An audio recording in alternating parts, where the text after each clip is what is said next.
My life started out like any other child's. I had a mom and a dad, and we were a family.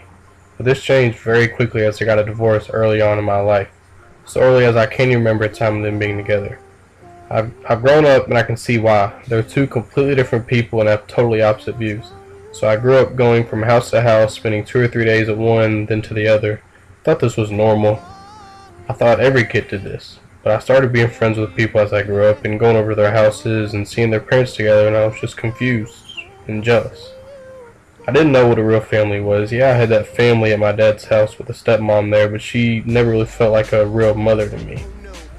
She always tried to act like one, but she just wasn't my mother.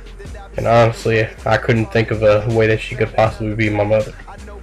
I don't really think it changed my life not having that real family, but I think it could have been a lot easier for me, and this is one of the main reasons why I don't want to put my children through a divorce. Now, in elementary school, I made tons of friends. I would talk to any and everybody, and I just had a good time. School was easy for me. I just had nothing to worry about. However, everything changed for me when I went to middle school. I went to no middle school, and it was during my time here that I learned the biggest life lesson in my opinion. When I got to know, I'm not sure what was going on in my brain, but I think I was just trying to be cool. But I quickly made many people dislike me.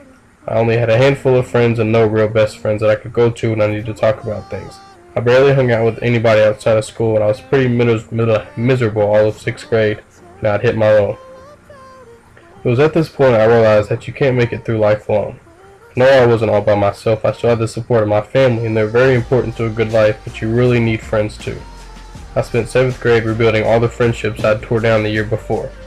Luckily, most people at No were great people and gave me a second chance. They were still weary of me throughout the year, but it was all looking up for me. I reached 8th grade and everything was great. I was great friends with basically everybody, and I had so many people I could go to about anything. We all became so close, and it was one of the best years of my life so far.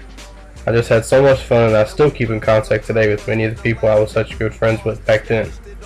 Most of them went to Manual, and I'm here at Butler. I never applied to Manual, and these were questions for me freshman year if I should have, but now I know I made the right choice. I set out with the goal of freshman year that I wouldn't make the same mistakes I did my 6th grade year. Luckily, I didn't make those mistakes. I was the nicest person possible, and I'd do anything for anybody. I've carried these same views for the past 4 years, and I'd like to think that I'm friends or cool with anybody that I've came in contact with. I've really had no drama with people over the past 4 years, and I want to keep my life like that. Friendships and such are usually ended over petty things that aren't really issues. I see it all the time here at school, and I've learned from it. I found out all the things not to do. I've really enjoyed these last 4 years with you all, and I know I probably haven't made a large impact on your life, but believe me when I say keep your friends close. You can always have your family, but sometimes there are things you can't go with your family about, and that's when your friends are there. I can't wait to see all the great things we do as a group, and thanks for the past 4 years.